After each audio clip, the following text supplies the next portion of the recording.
검찰에서 특검에 이어 수사를 계속하도록 하는 것이 바람직하다고 판단하였습니다. 야3당은 황교안 권한대행에 대한 탄핵 소추안 발의에 합의했습니다. 황대행의 이 같은 직무유기와 권한 남용에 대해서 법적 조치도 고려할 것입니다. 황교안 대행은 역사의 죄인으로 기록될 것입니다. 혹시나 했습니다만 역시나였습니다.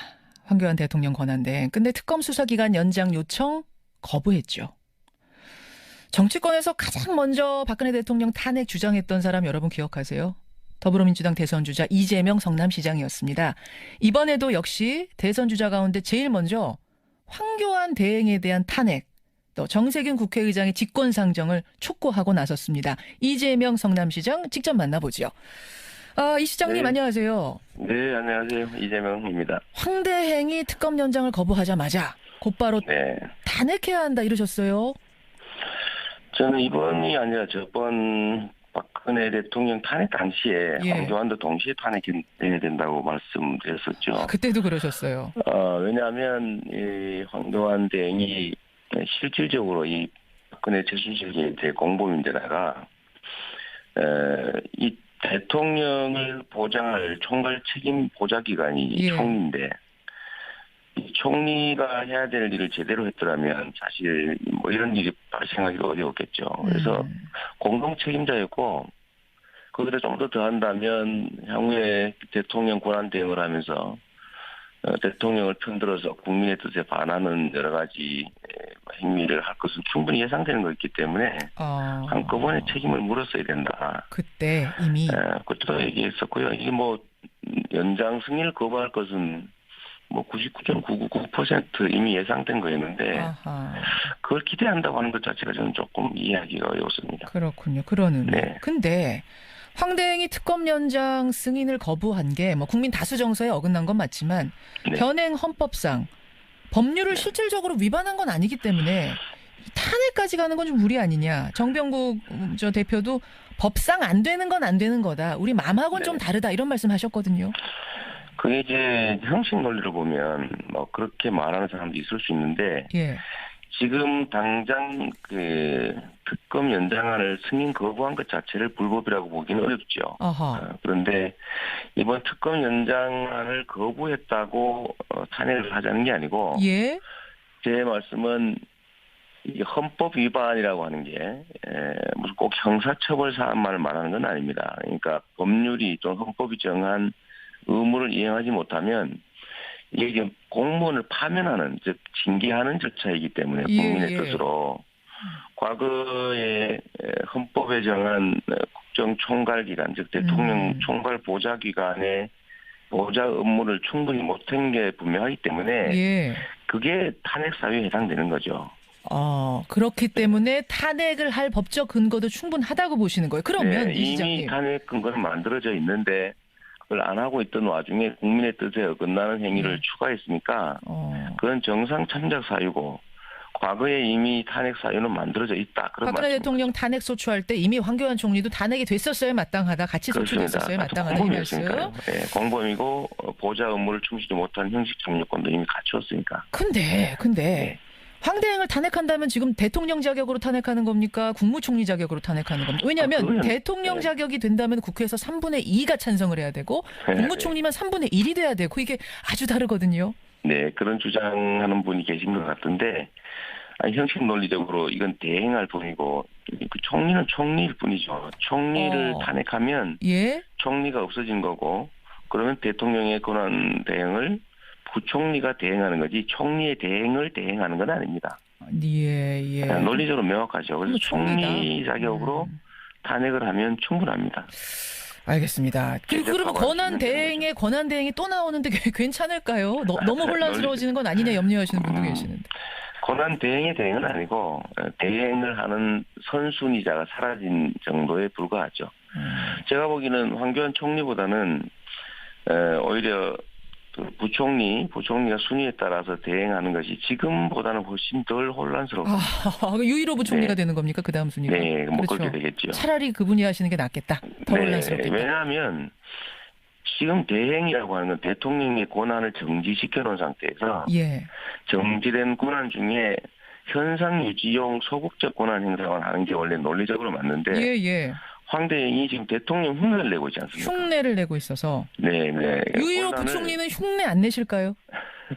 제가 보기에는 좀 차이가 있을 겁니다. 알겠습니다. 네네. 알겠습니다. 오늘 야사당 대표가 다시 만나서 논의를 한다고 하니까요. 이건 좀 지켜보도록 하고 네. 이재명 성남시장 여러분 만나고 계십니다. 그나저나 목소리 많이 잠기셨어요, 시장님. 제가 지금 감기가 좀 들었어요. 감기 드셨어요. 호남에 계시죠? 네, 지금 광주입니다. 광주에 계세요.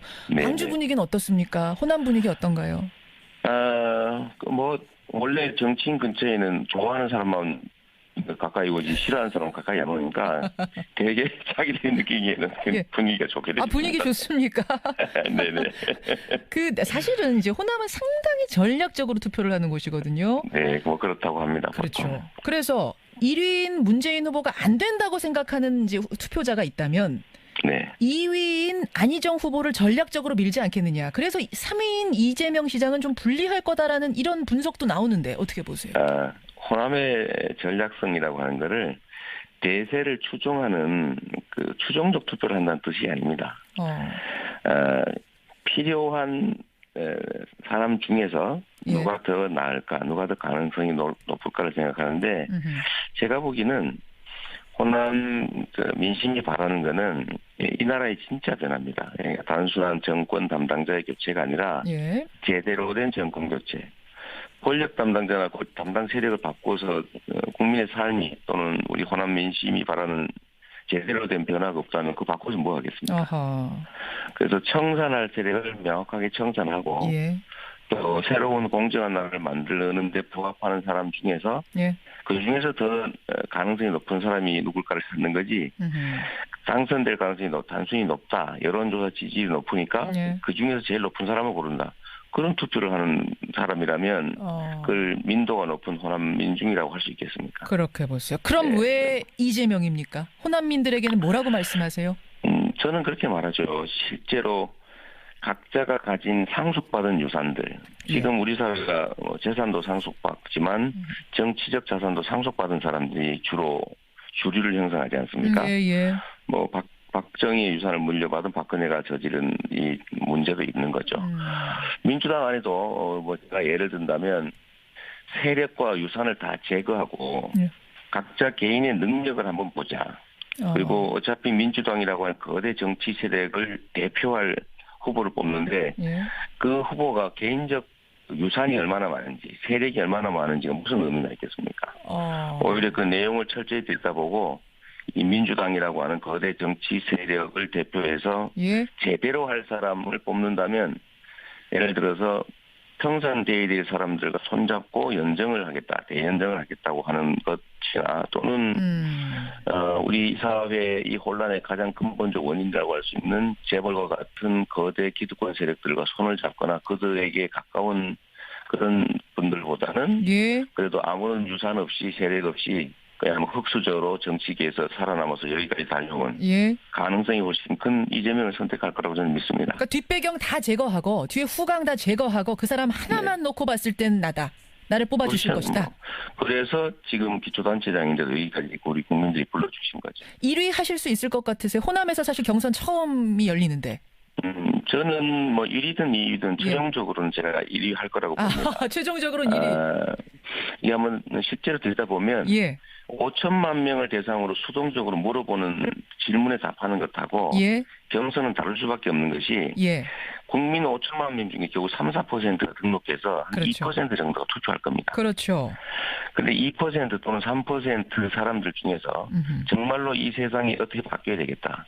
이 사람이 꼭 돼야 되겠다라고 적극적으로 행동하는 사람이 이 경선에 참여하게 되는데 그냥 수동적으로 답하는 사람들은 이 경선에 참여하지도 투표하지도 않습니다. 알겠습니다. 그런 측면에서 보면 여전히 이재명을 기대하고 저 변방에서 실력과 실적만으로 그야말로 불러준 분들은 여전히 그 기대를 갖고 있기 때문에 많은 분들이 참여해서 제가 최종적으로 이길 거라고 확신합니다. 호남 1위는 물론이고 최종 1위도 지금 장담한다 이렇게 힘줘서 네. 말씀하셨는데 근데 지금 네.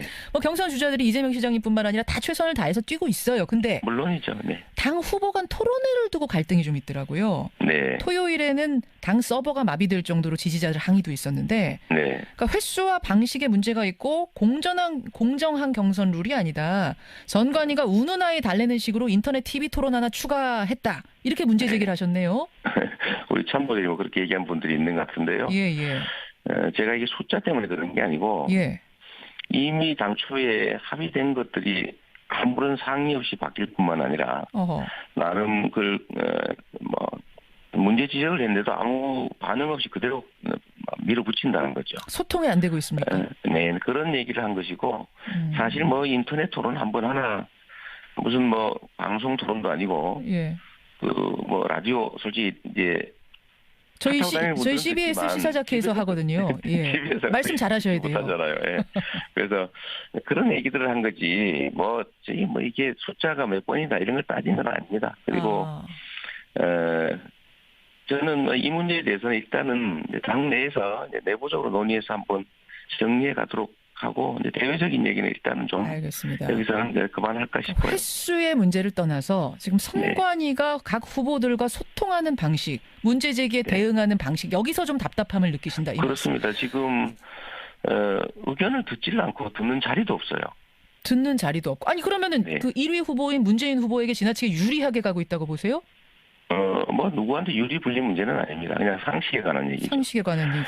그리고 저는 지금 이 탄핵에 집중할 때라는 거 동의합니다. 예. 동의하고 다만 그걸 핑계로 다른 결정을 하면 안 되는 거죠. 국민들이 모르는 게 아닙니다. 알겠습니다. 만약에 선거운동을 하는 게 탄핵에 집중하는데 방해가 된다고 하면 다른 선거운동 예를 들면 녹화 방송에 나가거나 각종 선거운동을 다 하고 있는데 그중에서 후보 간 토론은 안 된다. 다른 거 다 되는데 왜 후보 간 토론만 탄핵에 방해가 되느냐? 그러니까 그런 얘기를 하면서 예를 들면 저 같은 사람들을 제가 가장 탄핵에 집중했고 지금도 다른 어떤 것보다도 탄핵과 퇴진운동, 국정정상화라고 하는데 노력하는 정치인인 거 분명한데 저를 마치 사적 이익을 위해서 공적 목표를 상실한 탄핵을 집중하지 않고 사적 이익을 노리기 위해서 그런 데 연연하는 사람으로 밀어붙이고 이런 부분들이 참으로 섭섭하지요. 섭섭하시죠. 그래서 이제 어떤 얘기 나오냐면 당내 경선 상황이 계속 이런 식으로 진행이 된다면 최악의 경우에 중대 결심을 할 가능성, 보이콧을 할 가능성 이 보도가 되더라고요. 고려해 있습니까? 그러지 않습니다. 저야 민주당 안에 하나의 팀으로 참여하는 거고 그 과정에서 약간의 섭섭한 점이 있더라도 그걸 내부적으로 해결하고 가야 되고 그렇다고 해서 제가 그 정권 격차의 대의라고 하는 것을 버릴 수는 없습니다. 제가 그걸 위해서 제가 대통령이 되기 위해서 나를 노력하는 사람이 아니라 이 사회를 공정하게 바꾸는데 대통령이 가진 권한이 필요해서 이 경기에 참여했고 그런데 그 대통령이 권한을 갖는 것보다는 정권 교체가 더 큰 가치인데 거기에 훼손을 줄 수는 없는 겁니다. 중대 결심이란 말은 이건 너무 지나친 과잉 해석이다. 참모들 중에 일부 아마 화나니 그런 얘기하는 분이 있을 수도 있는데 그건 또 하지 말라고 제가 얘기해놨습니다. 7002님이요. 이재명 시장이 감기 조심하세요. 지지자가 문자 주셨는데 감기 조심하시고요. 목소리 관리 잘하시고요. 오늘 고맙습니다. 네, 감사합니다.